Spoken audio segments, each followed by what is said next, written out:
Assam DLED পেট exam 2026 এই ভিডিঅ'টোত মই আপোনালোকক কাট অফ এডমিশ্যন ফিজ আৰু 1 ইয়াৰত কিমান ফিজ লাগিব আৰু কি ইম্পৰ্টেণ্ট ডকুমেণ্ট নিব লাগিব আৰু ফাৰ্ষ্ট ৰাউণ্ড কেতিয়া ওলাব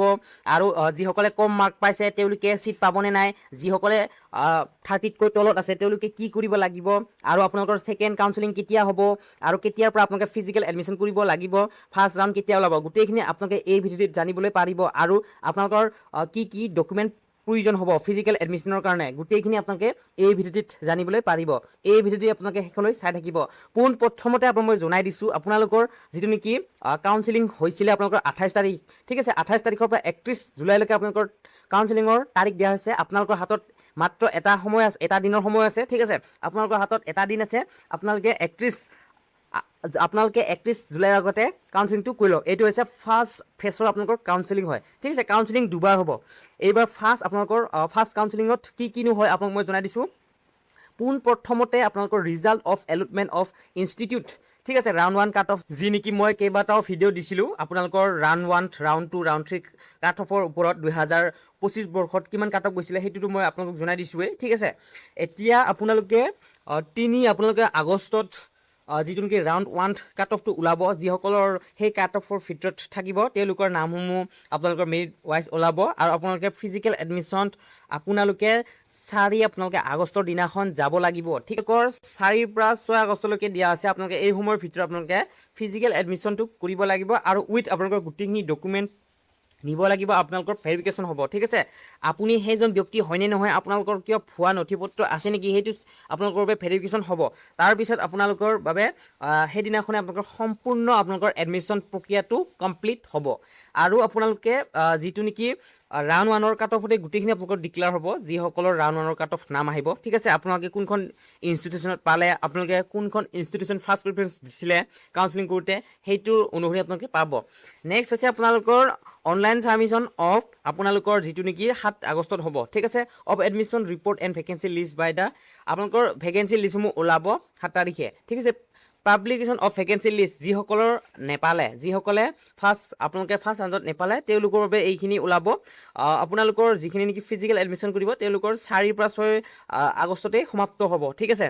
যিসকলৰ বাকী ৰ'ল আৰু যিসমূহ চিট খালী ৰ'ল সেইসকলৰ বাবে আপোনালোকৰ ৰাউণ্ড 2 কাট অফ ওলাব অৰ্থাৎ এলটমেণ্ট অফ ইনষ্টিটিউট বাই ওলাব আপোনালোকৰ ঠিক আছে গোটেইখিনি সেই ইনষ্টিটিউটখনে ওলাব যে কিমানখিনি চিট খালী ৰ'ল আৰু কোনসকল ছাত্ৰ ছাত্ৰীয়ে এডমিশ্যন নকৰিলে সেইসমূহ ওলাই পালে ৰাউণ্ড 2 কাট অফৰ কাৰণে আপোনালোকৰ বাবে দিব আপোনালোকে 10/8/2026 আপোনালোকে আগষ্টত সেই ৰাউণ্ড 2 কাট অফখন দেখিবলৈ পাব নেক্সট হৈছে আপোনালোকৰ ফিজিকেল এডমিশ্যন যিসকলৰ ৰাউণ্ড 2 কাট অফত নাম আহিব তেওঁলোকৰ 11 আগষ্টত আপোনালোকে ফিজিকেল এডমিশ্যন কৰিব লাগিব উইথ ডকুমেণ্ট আপোনালোকে ডকুমেণ্টসমূহ নিব লাগিব আৰু যিসকলে ঠিক আছে যিসকলে ছেকেণ্ড ৰাউণ্ডতো যদি নাপালে তেওঁলোকৰ বাবে আৰু এটা সুযোগ আছে থাৰ্ড ৰাউণ্ড ঠিক আছে থাৰ্ড ৰাউণ্ডটো আপোনালোকৰ বাবে এক্সট্ৰা কাউন্সেলিং কৰিব লাগিব ঠিক আছে মই কৈছিলোঁ আপোনালোকক দুই ধৰণৰ আপোনালোকে কাউন্সেলিং হ'ব ফাৰ্ষ্ট ফেজ আৰু ছেকেণ্ড ফেজ এতিয়া ছেকেণ্ড ফেজটোত আপোনালোকে কাউন্সেলিং কৰিব লাগিব ঠিক আছে পোনপ্ৰথমতে আপোনালোকৰ 16 তাৰিখত আপোনালোকৰ যিটো নেকি ৰাউণ্ড 3 এলটমেণ্টটো ওলাব আৰু 17 তাৰিখৰ দিনাখনে আপোনালোকে ফিজিকেল এডমিশ্যন কৰিব লাগিব আৰু আপোনালোকৰ যিটো নেকি লাষ্ট আপোনালোকৰ এটাই অপশ্যন থাকিব স্পট এডমিশ্যন ঠিক আছে ৰিজাল্ট আপোনালোকৰ যি নেকি এলটমেণ্ট অফ ইনষ্টিটিউট ৰাউণ্ড 3 তাৰপিছত আপোনালোকৰ কোনো ধৰণৰ ৰাউণ্ড 4 নলায় ঠিক আছে ৰাউণ্ড 3 লাষ্ট হয় আৰু তাৰপিছত আপোনালোকৰ এক্সট্ৰা আপোনালোকৰ বাবে ডেট নিৰ্ধাৰণ কৰিব স্পট এডমিশ্যনৰ কাৰণে ঠিক আছে এতিয়া মই আপোনালোকক জনাওঁ যে আপোনালোকৰ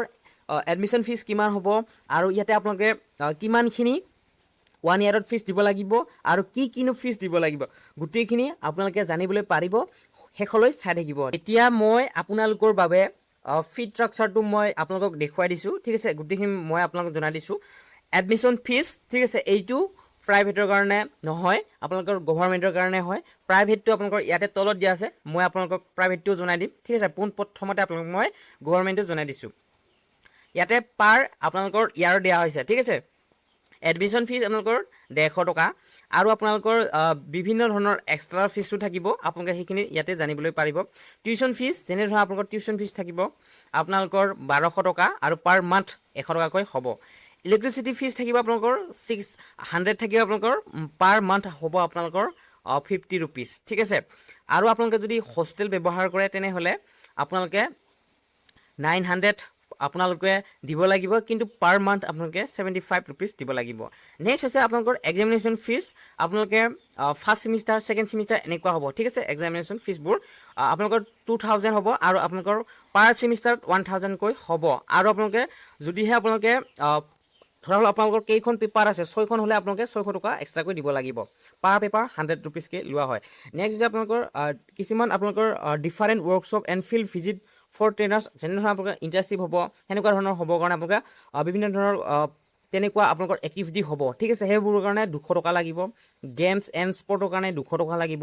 মেগাজিনৰ কাৰণে আপোনালোকৰ 150 টকা লাগিব অবজাৰ্ভেশ্যন অফ ইম্পৰ্টেণ্ট ডেছ যেনে হ'ল আপোনালোকৰ শিশু দিৱস শিক্ষক দিৱস এনেকুৱা ধৰণৰ কাৰণে আপোনালোকে 200 দিব লাগিব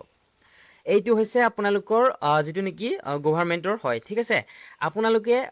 আপোনালোকৰ বাবে হয়তো এডমিশনৰ সময়ত 2000 বা 3000 ল'ব পাৰে কিন্তু গোটেইখিনি ফিজ ঠিক আছে গোটেইখিনি ফিজ কভাৰ কৰি ল'ব পাৰে ঠিক আছে প্ৰত্যেকখন আপোনালোকৰ ইনষ্টিটিউচন তেনেকুৱা নহয় ঠিক আছে প্ৰত্যেকখনতে বেলেগ বেলেগ হয় ঠিক আছে একে নহয় গভৰ্ণমেণ্ট হয় যদিও কিন্তু একে নহয় নেক্সট হৈছে আপোনালোকৰ প্ৰাইভেটটো বেছিয়ে হয় আপোনালোকৰ গভৰ্ণমেণ্টৰ তুলনাত 10 গুণে বেছি হয় ইয়াতে মই আপোনাক জনাইছোঁ ফি ষ্ট্ৰাকচাৰটো আপোনালোকে চাব এডমিশ্যন ফিজটো আপোনালোকৰ 2000 টকা হ'ব টিউশ্যন ফিজটো আপোনালোকৰ 21600 টকা হ'ব অৰ্থাৎ পাৰ মান্থ হ'ব আপোনালোকৰ 1800 টকাকৈ কলেজ ডেভেলপমেণ্ট ফিজৰ কাৰণে আপোনালোকৰ 5000 টকা গেমছ এণ্ড স্পৰ্টৰ কাৰণে আপোনালোকৰ 1000 টকা লাইব্ৰেৰী ফিজৰ কাৰণে আপোনালোকৰ 1000 টকা লাগিব ইলেক্ট্ৰিচিটি ফিজৰ কাৰণে আপোনালোকৰ 600 ৰুপিজ দিব লাগিব ইয়াতে আপোনালোকৰ ফেষ্টিভেল ফাংচন ফিজ থাকিব 1000 ৰুপিজ এক্সামিনেশ্যন ফিজ থাকিব আপোনালোকৰ 1000 ৰুপিজ আপোনালোকৰ পাৰ এডিশ্যনেল পেপাৰৰ কাৰণে আপোনালোকৰ 100 ৰুপিজ লাগিব মেগাজিন ফিজ লাগিব 300 ৰুপিজ কমন ৰুম ফিজৰ কাৰণে আপোনালোকৰ 500 ৰুপিজ লাগিব ঠিক আছে টোটেল আপোনালোকৰ 34000 পাৰ ইয়াৰৰ কাৰণে আপোনালোকৰ ঠিক আছে 34000 পাৰ ইয়াৰৰ কাৰণে এইটো হৈছে আপোনালোকৰ প্ৰাইভেটৰ ঠিক আছে গভৰ্ণমেণ্টত বহুতেই কম হয় ঠিক আছে গভৰ্ণমেণ্টত চাবলৈ গ'লে আপোনালোকৰ 1 ইয়াৰত 4 পৰা 6000 ভিতৰত থাকিব ঠিক আছে 4 পৰা 6000 ভিতৰত আপোনালোকৰ গভৰ্ণমেণ্টৰ থাকিব আপোনালোকে কোনো ধৰণৰ চিন্তা নকৰিব যিসকলে গভৰ্ণমেণ্টত পায় যিসকলে প্ৰাইভেটত পঢ়িবলৈ ইচ্ছুক তেওঁলোকেও পাৰিব ঠিক আছে এই ভিডিঅ'টোত মই আপোনালোকক এইখিনি আপোনালোকৰ বাবে ইম্পৰ্টেণ্ট কথা লৈ আহিছিলোঁ ঠিক আছে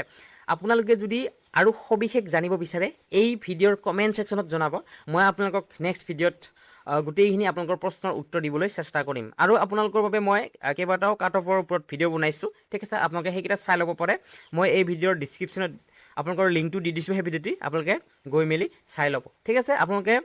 ৰাউণ্ড 3 কাট অফ আপোনালোকৰ বাবে যিটো নেকি লাষ্ট আপোনালোকৰ আগষ্টৰ আপোনালোকৰ 16 তাৰিখত ওলাব ঠিক আছে যিসকলে ফাৰ্ষ্ট ৰাউণ্ড ছেকেণ্ড ৰাউণ্ডত নেপায় আৰু যিসকলৰ ফাৰ্ষ্ট ৰাউণ্ডত আহিব তেওঁলোকৰ বাবে আপোনালোকৰ 4 তাৰিখৰ পৰা আপোনালোকৰ ফিজিকেল এডমিশ্যন হ'ব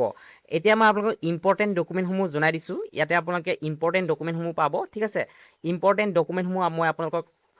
জনাই দিছোঁ তাৰপিছত আপোনালোকক গোটেইখিনি যিখিনি নেকি আপোনালোকৰ প্ৰয়োজনীয় আছিল সেইখিনিও মই জনাই দিছোঁ ঠিক আছে পোনপ্ৰথমতে মই আপোনালোকক জনাব বিচাৰিছোঁ আপোনালোকে মই প্ৰথম ভিডিঅ'তে কৈছিলোঁ আণ্ডাৰটেকিং লাগিব এইখন হৈছে আণ্ডাৰটেকিং চাৰ্টিফিকেট অৰ্থাৎ আপোনালোকে এইখন দিয়াৰ এটা উদ্দেশ্য হ'ল যে আপুনি কোনো ধৰণৰ কৰ্চ কৰি থকা নাই আপুনি সম্পূৰ্ণ সেই ডিলেট কৰ্চটো কৰিব আপোনাৰ নিজৰ ইচ্ছা অনুসৰি সেইবাবে এই আণ্ডাৰটেকিং চাৰ্টিফিকেটখন লাগিব ছিগনেচাৰ লাগিব ফুল নেম ডেট এড্ৰেছখিনি লাগিব ঠিক আছে এতিয়া এইখনে আপোনালোকৰ বাবে আণ্ডাৰটেকিং চাৰ্টিফিকেট হয় এইখন আপোনালোকে কম্পিউটাৰ শ্বপত গৈ পেলাই আপোনালোকে ওলাই ল'ব পাৰে ঠিক আছে এইখিনিয়ে আছিল আজি ভিডিঅ'ৰ আপোনালোকে যদিহে ভাল পাইছে লাইক কমেণ্ট শ্বেয়াৰ কৰিবলৈ একেবাৰে নাপাহৰিব আৰু যদিহে আপোনালোকে বন্ধুবৰ্গৰ সৈতে শ্বেয়াৰ কৰে তেনেহ'লে আপুনিও উপকৃত হ'ব আৰু সেই বন্ধুজনো উপকৃত হ'ব ঠিক আছে চেনেলটো আপোনালোকে ছাবস্ক্ৰাইব কৰি ল'ব ধন্যবাদ